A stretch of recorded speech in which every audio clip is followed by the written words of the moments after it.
ನಾವು ಗಮನಿಸ್ತೇವೆ. ಇಂಥ ಭೀಷ್ಮನನ್ನು ವಧೆ ಮಾಡಬೇಕು ಅಂತ ಹೊರಟಾಗ ಅರ್ಜುನನಿಗೆ ಕೈ ಬರೋದಿಲ್ಲ. ನಿಮಗೆ ಗೊತ್ತು, ಇಷ್ಟೆಲ್ಲ ಭಗವದ್ಗೀತೆಯ ಉಪದೇಶ ತಗೊಂಡರೂ ಕೂಡ ಅರ್ಜುನನಿಗೆ ಎದುರಾಬದ್ರು ನಿಂತು ಇನ್ನೇನು ಭೀಷ್ಮರಿಗೆ ಬಾಣ ಹೂಡು ಅಂದಾಗ ಬಾಣ ಹೂಡಕ್ಕಾಗಲ್ಲ, ಮತ್ತು ದೌರ್ಬಲ್ಯ.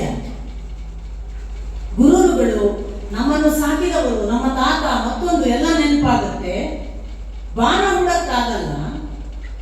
ಶ್ರೀಕೃಷ್ಣ ನೋಡಿಯೇ ನೋಡ್ತಾನೆ, ಇವನೇನು ಕೊಲ್ಲೋದಿಲ್ಲ ಅಂತ ಗೊತ್ತಾದಾಗ ನಾವು ಗಮನಿಸಬೇಕು, ಶ್ರೀಕೃಷ್ಣ ನೆಲಕ್ಕೆ ಇಳಿತಾನೆ ರಥದಿಂದ. ತಾನು ಶಸ್ತ್ರ ಹಿಡಿಯುವುದಿಲ್ಲ, ಒಬ್ಬನೇ ಸಾರಥಿಯಾಗಿ ಮಾತ್ರ ಬರುವುದು ಅಂತ ಮೊದಲೇ ಅರ್ಜುನ ದುರ್ಯೋಧನರು ಬಂದು ಕೂತು ನಮ್ಮ ಪಕ್ಷ ಸೇರುವಂತಾಗಲೇ ಘೋಷಿಸಿಕೊಂಡಿದ್ದಾನೆ ಕೃಷ್ಣ. ದುರ್ಯೋಧನನ ಹತ್ರನೂ ಹೇಳ್ತಾನೆ, ಕೃಷ್ಣನ ಹತ್ರನೂ ಹೇಳ್ತಾನೆ, ನಿಮಗೆ ಎರಡು ಚಾಯ್ಸ್ ಇದೆ. ಒಂದು, ಯಾವ ಯುದ್ಧ ಶಸ್ತ್ರಗಳನ್ನು ಹಿಡಿಯದೆ ಒಬ್ಬನೇ ಬರುವ ನಾನು, ಇನ್ನೊಂದು ಕೋಟಿ ಕೋಟಿ ಎದು ಸೇನೆ ಇರುವ ಇನ್ನೊಂದು.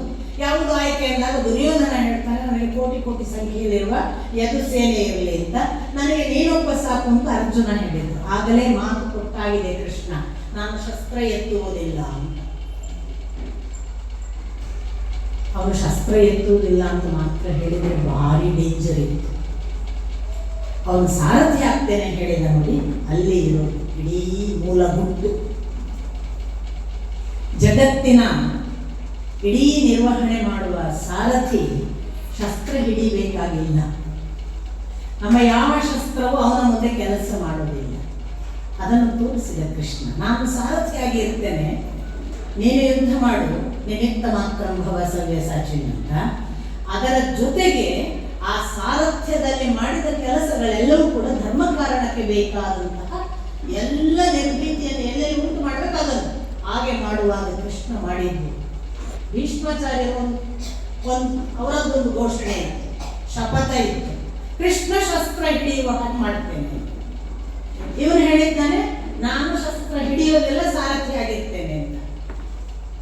ಈ ಅರ್ಜುನ ಬಾಣ ಬಿಡೋದಿಲ್ಲ, ಭೀಷ್ಮಾಚಾರ್ಯರನ್ನು ಕೊಲ್ಲೋದಿಲ್ಲ. ಹೊಡಿ, ಇದು ಸಮಯ, ತಡ ಮಾಡ್ಬೇಡ ಎಲ್ಲ ಹೇಳ್ತಿದ್ದಾನೆ ಕೃಷ್ಣ.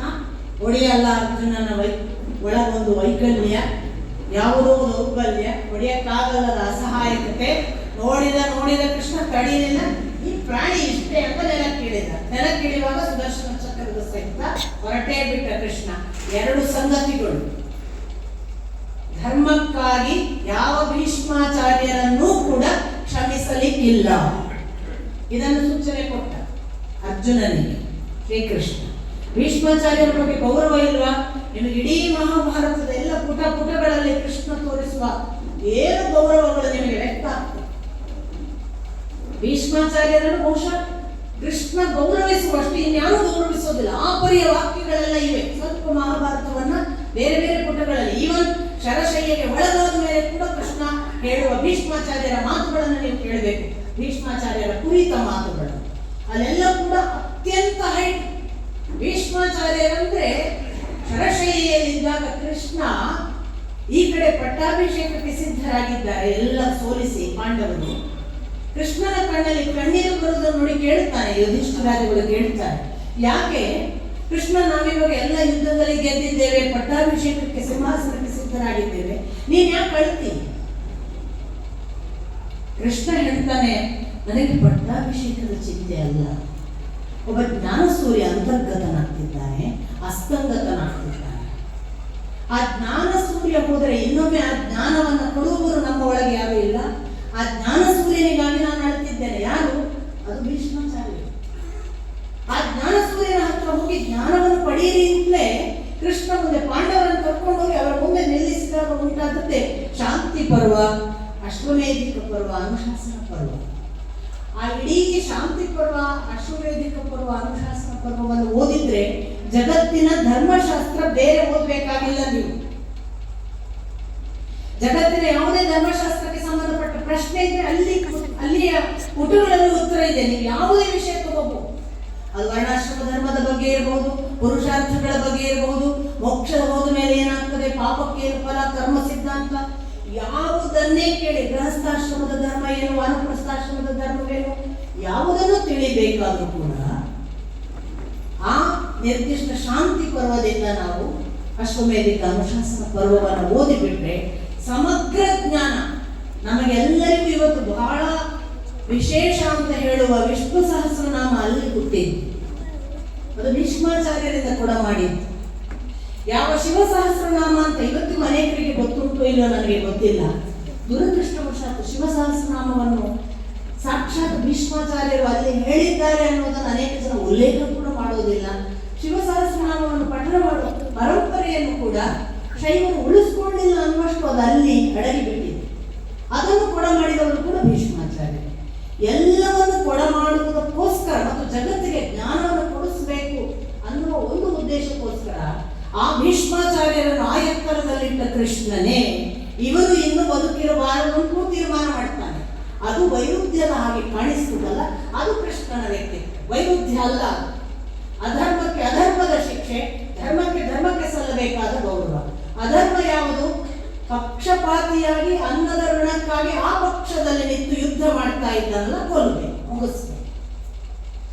ಅದು ಅಧರ್ಮಕ್ಕೆ ಸಲ್ಲಬೇಕಾದಂತಹ ಒಂದು ಶಿಕ್ಷೆ. ಅದನ್ನು ನೀನು ಮಾಡೋದಿಲ್ಲ, ನಾನು ಮಾಡ್ತೇನೆ ಅಂತ ನೆಲಕ್ಕೆ ಇಳಿದ ಕೃಷ್ಣ. ನಿರ್ಭೀತರನ್ನಾಗಿಸಬೇಕಾದಾಗ ಹೀಗೆ ಎಷ್ಟೋ ಒಳ್ಳೆಯವರನ್ನು ಕೊಲ್ಲುವುದಕ್ಕೂ ಸಿದ್ಧರಾಗಬೇಕು.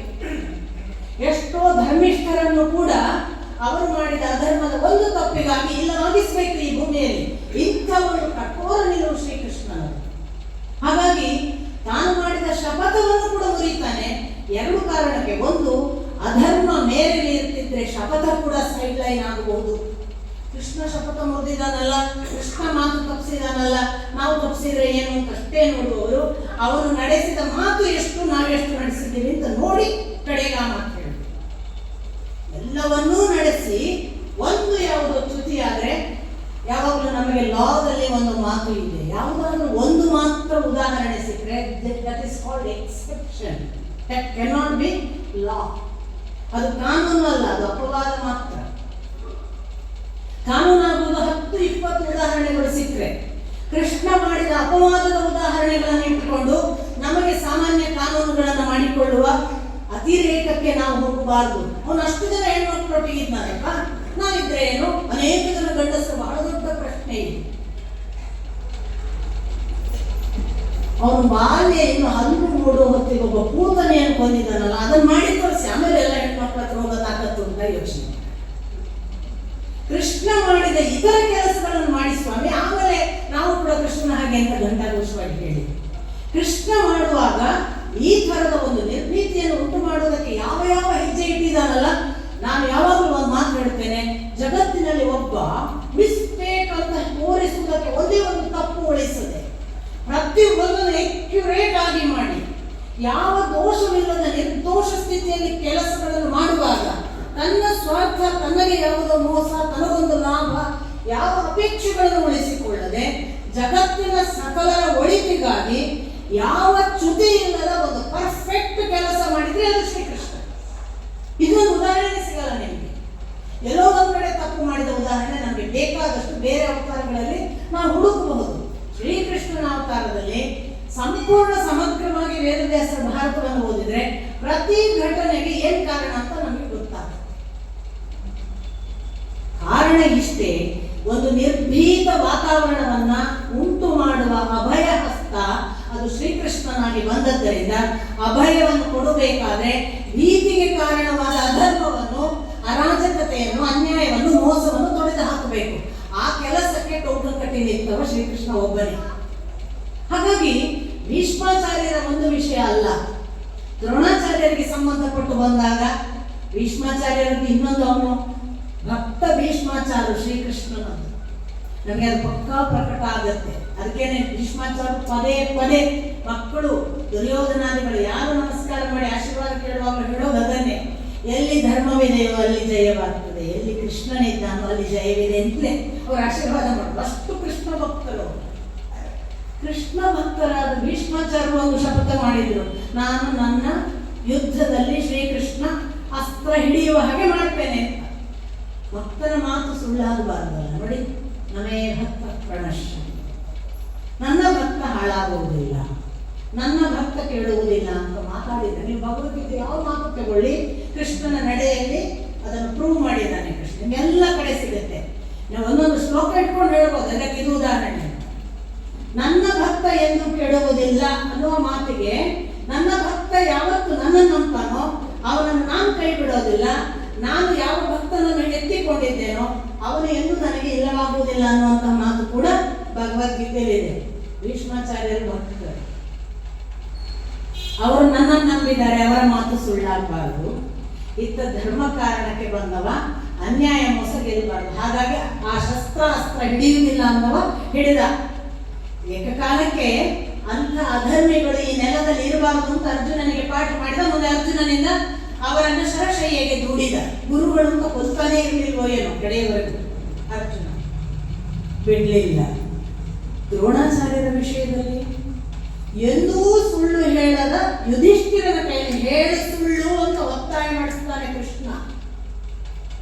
ಯಾಕೆ? ಭೀಮಸೇನ ಹೇಳಿದ ಅಶ್ವತ್ಥಾಮ ಸತ್ತ ಅಂತ. ಅವ ಆಕ್ಚುಲಿ ಒಂದು ಆನೆಯನ್ನು ಮುಂದೆ ಹೇಳಿದ್ದು. ಈ ಮಾತುಕತೆಗಳನ್ನ ಕೇಳಿದ, ಕೃಷ್ಣ ಆಡುವ ಮಾತುಕತೆಗಳನ್ನ ಕೇಳಿದ ಭೀಮ, ಯುಧಿಷ್ಠಿರ, ಅರ್ಜುನರಿಗೆ ಕೇಳುವ ಹಾಗೆ ಕೃಷ್ಣ ಹೇಳಿದ, ಈ ಮನುಷ್ಯ ಸಾಯ್ಬೇಕಾದ್ರೆ ಒಂದೇ ದಾರಿ, ಅವ್ರ ಮಗ ಸತ್ತು ಹೋಗಬೇಕು, ಅಲ್ಲಿವರೆಗೆ ಇವರೇನು ಸಾಯಲ್ಲ, ಈಗ ಹೇಗಾದ್ರೂ ಮಾಡಿ ಮಗ ಸತ್ತಿದ್ದಾನೆ ಅನ್ನುವ ಒಂದು ಸಂದೇಶ ಅವರಿಗೆ ರವಾನಿಸಿ ಅಂತ. ನಿಮಗೆ ಗೊತ್ತು, ಮಹಾಭಾರತದಲ್ಲಿ ಅಶ್ವತ್ಥಾಮ ಸತ್ತ ಅಂತ ಮೊದಲು ಹೇಳುವುದು ಭೀಮ. ದ್ರೋಣಾಚಾರ್ಯರು ಕೇರೆ ಮಾಡಲಿಲ್ಲ. ಯಾಕಂದ್ರೆ ಭೀಮ ಮಾತಾಡಿದ್ರೆ ಅದೇನು ಸತ್ಯ ಇರಬೇಕಾಗಿಲ್ಲ ಅಂತ ದ್ರೋಣಾಚಾರ್ಯರಿಗೆ ಗೊತ್ತಿತ್ತಂತೆ. ಒಂದು ವೇಳೆ ಈ ಮಾತನ್ನು ಯುಧಿಷ್ಠಿರ ಅಥವಾ ಅರ್ಜುನ ಮಾತಾಡಿದ್ರೆ ಗಂಭೀರವಾಗಿ ತಗೊಳ್ಬೇಕು ಅಂತ ಇದು ಕೃಷ್ಣನಿಗೆ ಗೊತ್ತಿತ್ತು.